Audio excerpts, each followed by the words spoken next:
Welcome to the deep dive. Today we're jumping into something that, well, it affects almost everyone, the housing market. Specifically, we're doing a deep dive on this viral TikTok video from the news girl, Lisa Millard. Right. And not just the video, but also its comment section, which is pretty lively. Yeah, often fiery is a good way to put it. Mm-hmm. Our goal here really is to pull out the core facts from the source. Yeah. You know, what's actually happening with existing home prices, sales, inventory. And then connect that data back to the real-time reactions, the theories people have who are living through this. Exactly.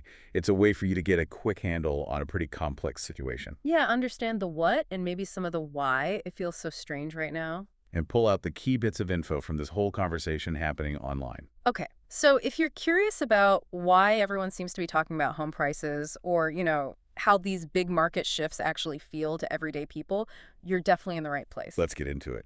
All right, let's start with the headline news here. The main point from the News Girl video is pretty stark.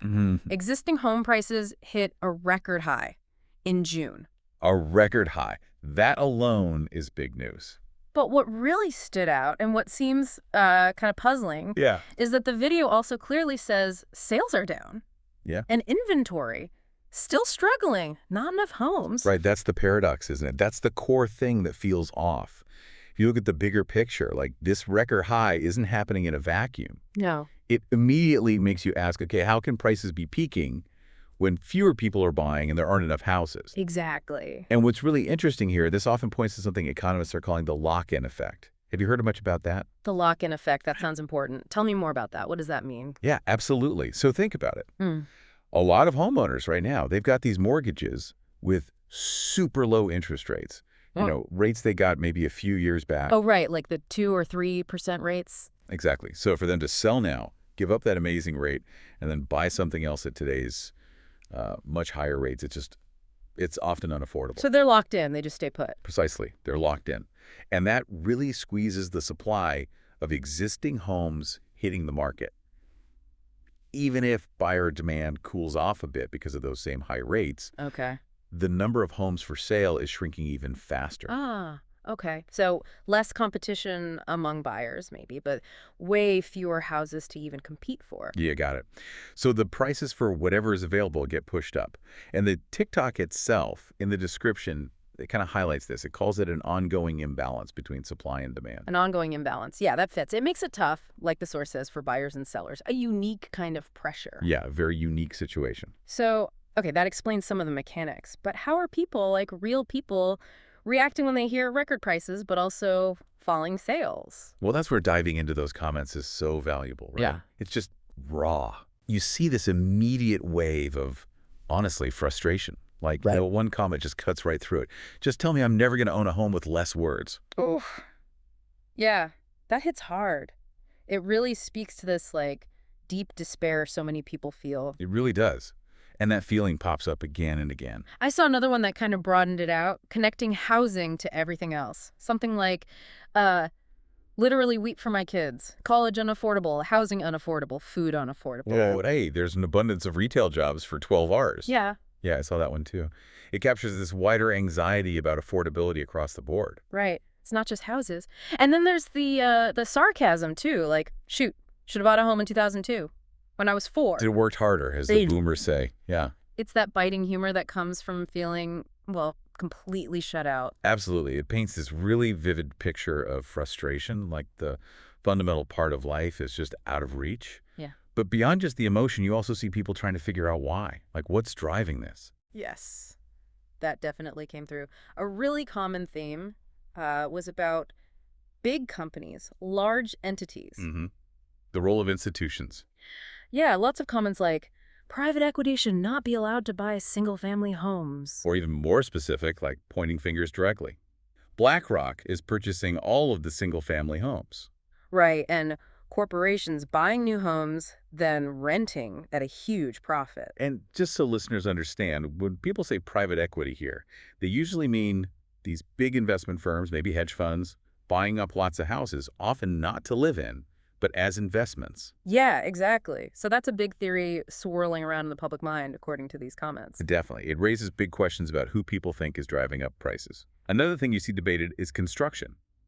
What's being built, what's not. Oh, yeah. Like what? Well, one person pointed out can't build homes fast enough, but apartments pop up by the hundreds, kind of Yeah. questioning the focus. Okay, but someone else chimed in. Yeah, another comment pushed back a bit, saying the amount of apartments that have been built in the last 5 years is crazy. So you see the public kind of debating the supply side amongst themselves, too. Interesting. And then there's just the straight-up feeling that homes are overpriced for what they are. Yep.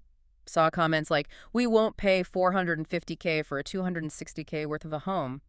That sense of fundamental value being off. Plus the other costs, right? Yep. Not just the mortgage. Someone mentioned property tax is higher and higher. Good point. It's the total cost of ownership that's biting. So these comments, they really add texture. It's not just numbers, it's what people are actually seeing and feeling day to day. And, as often happens with big economic topics online, you definitely see some politically charged comments bubbling up. Ah, right, connecting it to leadership. Yeah, reflecting different views on who might be responsible or what policies might be affecting things. You see things like, Kamala had plans for new homebuyers. We will never recover from Trump. And on the flip side, comments like, are we great yet? Using sarcasm to link the current situation to different political figures or promises. Okay. So people are definitely drawing those lines, Yeah. rightly or wrongly. It's part of the reaction that's out there in the source. Exactly. We're just noting it's present in the discussion.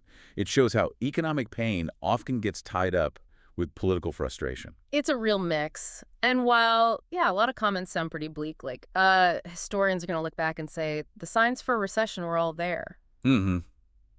That sense of impending doom. Right. But it's also important the source itself shows not everyone sees this as a disaster. There are different viewpoints. That's a crucial point, yeah. There was that one commenter, the Dealmaker HQ. Right. What did they say? They said something like, in my 19 years in real estate in Las Vegas, I have never seen anything like this. So acknowledging it's weird. Okay. But, they added, this is good news for a wholesaler like me and my investors.